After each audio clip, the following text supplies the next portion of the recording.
नमस्कार। कैसे हैं आप सभी? दुआ और उम्मीद दोनों है कि आप सभी बहुत बहुत अच्छे होंगे। हाँ हाँ, आप दिख भी रहे हैं। तो बहुत बहुत स्वागत है आपका, अभिनंदन, खुशामदीद, welcome to my channel R A only love. हाँ हाँ, मुझे आपका मुस्कुराना दिख रहा है। कॉन्ग्रेचुलेशन, टीम इंडिया ने आईसीसी चैंपियन ट्रॉफी को उठा लिया है। इतनी सारी बाधाओं के बाद भी हम जीत चुके हैं। हाँ, कुछ लोगों को नहीं पसंद आ रहा होगा, लेकिन क्या करें, मुस्कुराओ, दूसरे की जीत में खुश होना चाहिए। आगे मैं नहीं बोलूँगी वरना कंट्रोवर्सी हो जाए। चलिए, इससे पहले कि कुछ और बोलें या आप लोग अपने स्किप का बटन प्रेस करें, चलिए एक सरसरी सी नज़र डाल लेते हैं पिछले भाग पर। कल्पना को गुस्सा आ गया था गीतिका पर। क्यों? क्योंकि उसने उसकी बात नहीं मानी थी। जिस चीज़ के लिए मना किया था पांडा ने, गीतिका ने वही किया। गीतिका की स्किन में इलास्टिसिटी के साथ साथ लीथनेस की भी कमी हो गई थी, जो कि डॉक्टर मलिक की ड्रेसिंग करने का एक बहुत महत्वपूर्ण रीज़न था। बाकी पांडा के साथ ही घर आ गई थी गीतिका। अभी से पता चला कि पापा ने पोथी और पत्रियों के नक्षत्रों को जोड़कर इंगेजमेंट की डेट निकाल दी है, दिन तय कर दिया है। जब पांडा ने गीतिका की ड्रेसिंग दोबारा कर दी थी और गीतिका को जाना था ऑफिस, तो फिर से कल्पना गुस्सा हुई थी, मगर उसे ऑफिस के लिए ले गई थी। ऑफिस और घर के बीच का जो सफ़र था, जो रास्ता था, जो गैप था, उसमें एक गाने ने रोल प्ले किया था। तो आइए अब सामने और आगे बढ़ा जाए, जिस तरह अब कल्पना बढ़ रही है। पांडा ने अपनी खोई निगाहों के साथ मर्सी को रोक दिया था। आराम से खोलिएगा दरवाज़ा, पांडा ने गीतिका को देखे बगैर कहा और बहुत सीधे शब्दों में कहा। उसकी बात पर गीतिका, जो गाने के बोल के साथ साथ पांडा के चेहरे में खोई हुई थी, वो अपने ख्याल से बाहर आई थी और नाचती निगाहों से कार से बाहर देखा तो उसका ऑफिस आ चुका था। गीतिका ने होठों को पिचकाकर सर झुका लिया था। उसका मन नहीं था जाने का, मगर उसी ने तो कहा था कि उसे ऑफिस जाना है, तो फिर अब क्यों उसके कदम मर्सी के बाहर नहीं उतर रहे हैं? क्या हुआ, आपको जाना नहीं है? पांडा ने थोड़ा केयरिंग और सस्पिशियस नज़र से अब गीतिका पर नज़रों को मोड़ा था।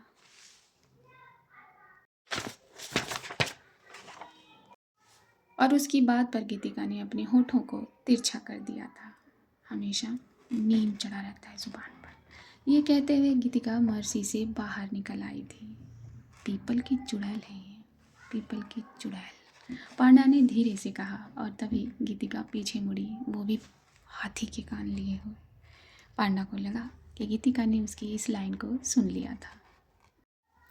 मैं थोड़ी देर में आ जाऊंगी, गीतिका ने धीरे से और बहुत सॉफ्ट शब्दों में कहा। हाँ तो आ जाइए, थोड़ी देर में आइए या बाद में आइए या फिर सुबह आइए, वो आपके कुलीग है ना, उनके साथ आ जाइएगा। हाँ, कल्पना ने उसकी बात का जवाब दिया। हाँ हाँ, तो आ जाऊंगी मैं, ज़रूरत नहीं मुझे किसी की, बस मैं तो बता रही थी, गीतिका ने चिढ़कर कहा। हाँ तो किसने कहा बताने के लिए? जाइए जल्दी करिए, टाइम वेस्ट मत करिए, पांडा ने अपना पुराना अंदाज पकड़ा। गीतिका चिढ़कर कुढ़ गई थी और अपने दांतों को पीसते हुए अंदर की तरफ बढ़ गई थी। पूरी की पूरी कश्मीरी मिर्ची, पूरी की पूरी, पांडा ने जाती हुई गीतिका को देखकर कहा था। उसकी नज़रें अपनी मर्सी के म्यूज़िक सिस्टम पर अब सरक गई थी और उसके कानों में कुछ देर पहले जो गाना चल रहा था, उन शब्दों को पकड़ लिया था। पांडा की पलकें अपने आप बंद हो गई थी और उसका सर सीट पर झुक सा गया था और एक अलग टाइमलाइन पर पहुंची थी कल्पना। एक अंधेरी मगर खूबसूरत रात है। एकेडमी में पार्टी चल रही थी। खूबसूरत फील्ड एरिया को लाइटों से सजाया गया था, जो इस अंधेरी रात को जगमगा रहे थे। जब एक अंधेरे में जुगनू चमकता है तो कितना खूबसूरत लगता है, बस उसी तरह ये एलईडी लाइट जगमगा रही थी, खूबसूरत लग रही थी। एलईडी लाइट की लड़ियाँ हवा के साथ साथ उड़ रही थी। ऐसा लग रहा था कि हवा में जुगनू तैर रहे हैं, मगर वो जुगनू नहीं थे। और अपनी वाइट यूनिफॉर्म में एक किनारे बैठी एक लड़की उदास थी। क्या हुआ था उसे? उसकी भवें गिरी हुई थी, कंधों को उसने झुकाया सा हुआ था। सभी फ्लाइंग ऑफिसर अपनी वाइट यूनिफॉर्म में अपनी खूबसूरत कैप अपने सर पर सजाए इस पार्टी में शामिल हो रहे थे, और सारे professor, squadron leader, academic professor, officers जो हैं वो अपने अपने रंग की ड्रेस पहने पार्टी में मौजूद थे। वो उदास लड़की कोई और नहीं, कल्पना थी। पांडा, कब तक ऐसे बैठी रहेगी? चलना। वो अभी था और उसके साथ इनकी एकेडमी के कोलीग्स थे। पांडा, इस पार्ट ऑफ अ फ्लाई ना, कम ऑन चलना, कोलीग नंबर 1 ने कहा। यस लेट्स गो ना, चलना, अभी ने फिर से इसरार किया और उसका हाथ पकड़कर खींचा। मैंने कहा ना, मुझे नहीं जाना, आप लोग जाइए प्लीज़, पांडा ने कहा। ठीक है, अगर तुझे नहीं जाना हम भी नहीं जाएंगे फिर, कलीग नंबर 2 ये कहते हुए ठीक सामने वाली चेयर पर बैठ गया था और उसके इस बिहेवियर पर हार कर सर झुकाया था कल्पना ने।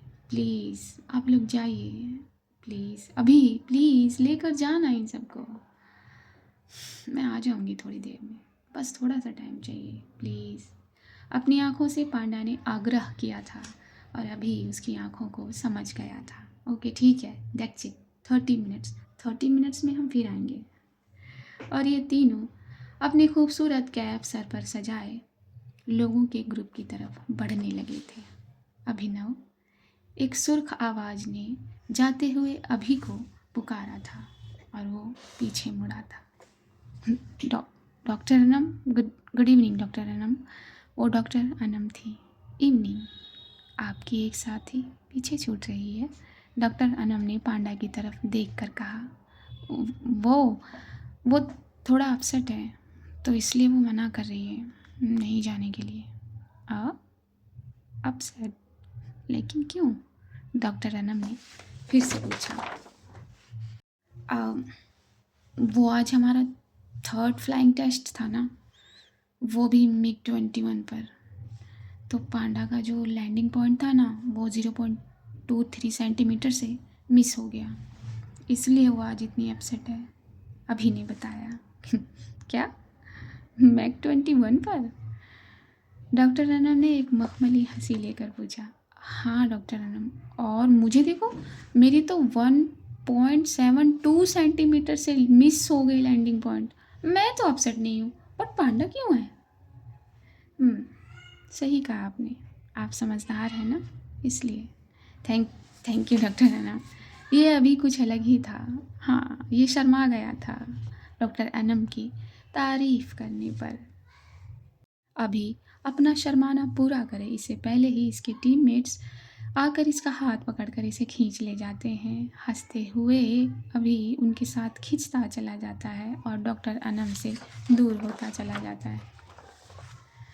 डॉक्टर अनम से तभी 2 ऑफिसर अब बात करने लगते हैं। उनसे बात करते करते डॉक्टर अनम की आंखें लगातार कल्पना पर टिकी रहती हैं। उन दोनों से एक्सक्यूज़ लेकर डॉक्टर अनम अब कल्पना की तरफ बढ़ जाती हैं। तो फिशपेट की उड़ान कैसी रही फ्लाइंग ऑफिसर कल्पना पांडे? वो शहद जैसी आवाज़ कल्पना के कानों में घुल सी गई थी। उस पर कल्पना ने गर्दन और आँखों को नीचे से ऊपर की तरफ डायरेक्शन देते हुए उठाया और कल्पना की आंखें वहीं की वहीं जमती नजर आईं। नहीं नहीं, ये वैली की हवाओं का असर नहीं था, ये डॉक्टर अनम के वजूद का असर था। वो उनकी आसमानी कलर की साड़ी जो वैली के अंधेरे में सितारे की तरह चमक रही थी। उनके एक हाथ की वो चूड़ियाँ जब जब हिलती थी तो धड़कनों को थाम लेने वाली आवाज़ कायम करती थी। उनके कानों की वो बालियाँ जो हवा के साथ झूल रही थी और न जाने अपने साथ कितने दिलों को झुला रही थी। वो आँखें जिनमें काजल के साथ साथ उन्होंने सुरमा लगाया हुआ था, बड़ी ही पतली धारी बनाकर। वो उनका दूध सा बदन जो आसमानी रंग में चमक रहा था, उस पर वो उनकी सुराही सी गर्दन। जो उन्हें टूलिप सा सुडौल रूप दे रही थी। इन सब में एक बार में ही डूब गई थी कल्पना। डॉक्टर अनम आप। कल्पना ने आंखों को बड़ा करके अपनी पलकों को मलकाया था। मैं क्या मैं आपके पास बैठ सकती हूँ? अभी ये पूछते वक्त डॉक्टर अनम बिल्कुल सामने थी कल्पना के। हाँ। कल्पना ने अपने सीने को देखा था ये कहते हुए। उसे लग रहा था उसका सीना एक ही जगह पर फड़फड़ा रहा है। उसने एक लंबी सांस लेकर उसे शांत करना चाहा, मगर क्या ही फ़ायदा था लंबी सांस लेने का। डॉक्टर अनम अब ठीक उसके बगल में आके बैठ गई थी। कल्पना के बदन का एक एक रोया अपनी जगह पर उभर आया था। कल्पना डॉक्टर अनम की उस खुशबू को इनहेल करने लगी थी, सिर्फ और सिर्फ अपनी सांसों से नहीं बल्कि अपने मन से भी। तो आप अपनी टीम के साथ अंदर क्यों नहीं जा रही हैं? डॉक्टर अनम ने अपने सीधे पैर को अपने उल्टे पैर पर चढ़ाते हुए पूछा था। कल्पना क्या कहेगी, क्या जवाब दे उन्हें? उसके पास तो जैसे शब्द ही नहीं है। वो शब्द ढूंढती नज़र आ रही है। तभी डॉक्टर अनम फिर बोल पड़ी थी। अच्छा, ये बताइए, सबसे ऊंचा उड़ान भरने वाला पक्षी यानी बर्ड कौन सा है? पहले तो हल्की हैरानी हुई थी कल्पना को डॉक्टर अनम के ये पूछने पर कि वो ये क्या पूछ रही थी। एक तो वो अपनी सांसें बांधने में नाकामयाब हो रही थी, ऊपर से डॉक्टर अनम का ये सवाल। डॉक्टर अनम ने फिर से खोई हुई कल्पना से पूछा, बोलिए। अभी तक ये दोनों सामने देख रहे थे।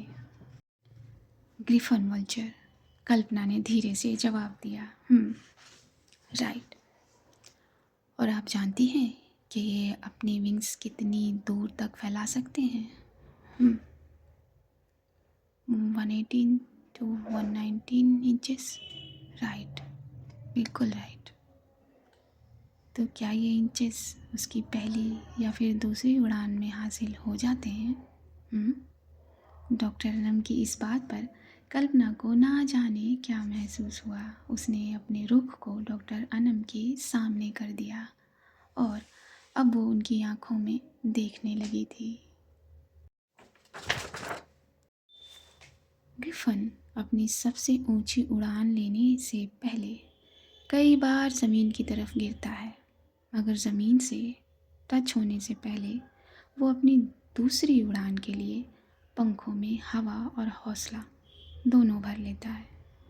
हर एक उड़ान के साथ उसकी ऊंचाई बढ़ती चली जाती है, और जब वो ऊंचाई के लिए अपनी छलांग लगाता है हर एक बार, तब अपने पंख उतने ही ज़्यादा फैलाता चला जाता है।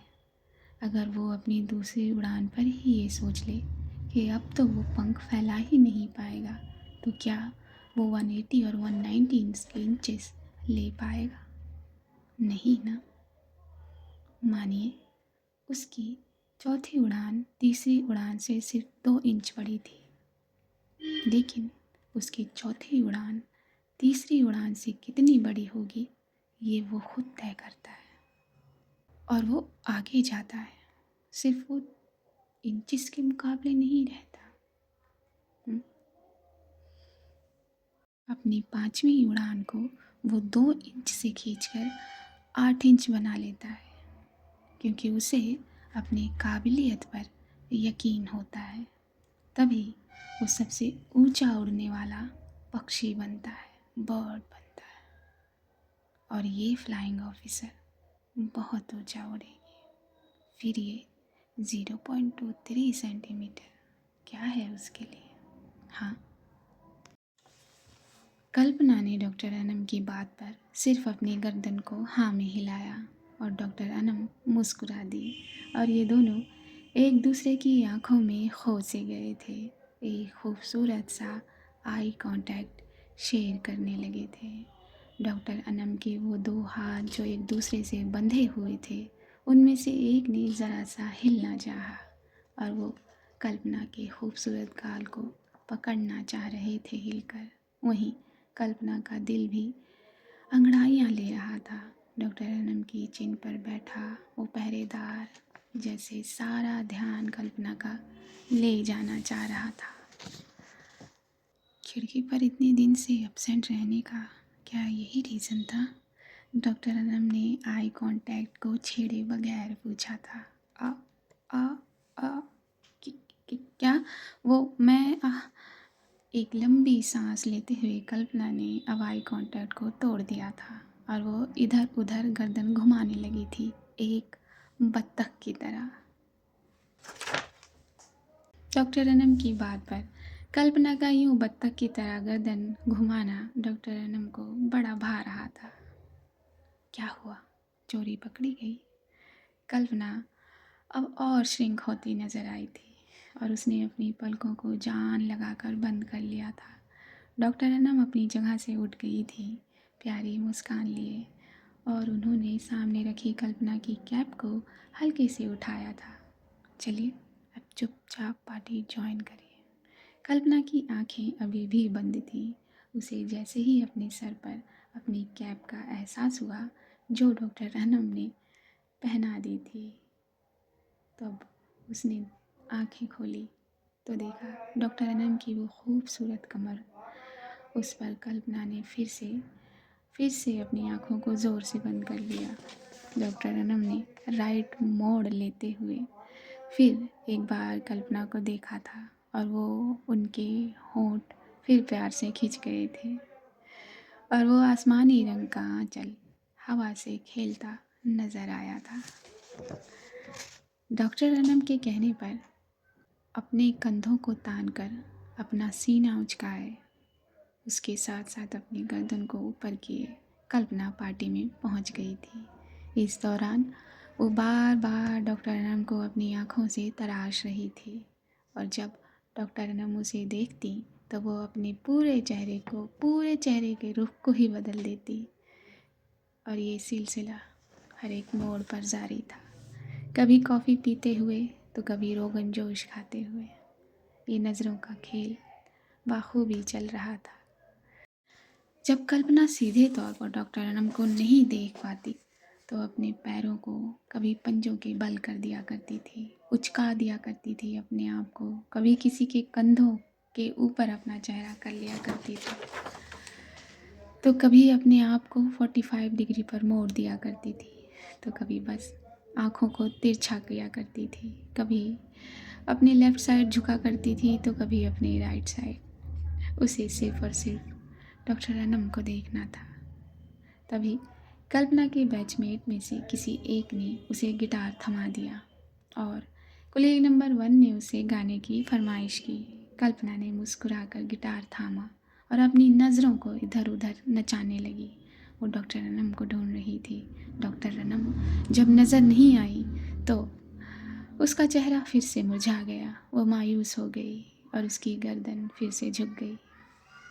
नहीं, मैं नहीं गाऊंगी, ये कहते हुए कल्पना ने गिटार फिर से अपने बैचमेट को थमाना चाहा। सभी लोग उसके गाने का वेट कर रहे थे। क्या बैचमेट, क्या सीनियर, क्या प्रोफेसर, क्या एकेडमिक प्रोफेसर। कल्पना ने मना कर दिया था गाने के लिए। 2 गुस्ताखियाँ पहले ही कर चुकी हैं आप, अब ये भी करेंगी तो मैं आपसे रूठ जाऊंगी, फिर कहाँ कहाँ ढूंढेंगी आप मुझे। डॉक्टर अनम ने कल्पना के कान में धीरे से कहा था और उसी वक्त कल्पना के सीने ने एक सांस भर ली थी, एक तेज धड़कन के साथ।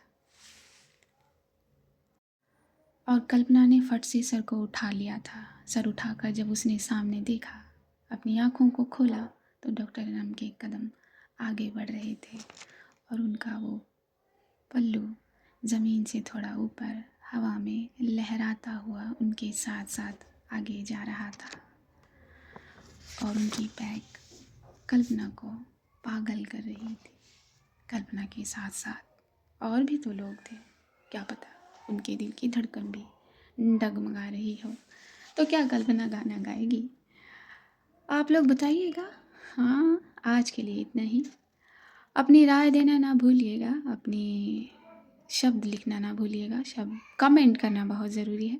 बस अपने पेरेंट्स का ख्याल रखिए, दुआएं करिए, उनके लिए दुआएं करिए। मैं मिलूँगी आपसे अगले किसी भाग में, तब तक के लिए मुझे दीजिए इजाज़त। नमस्कार।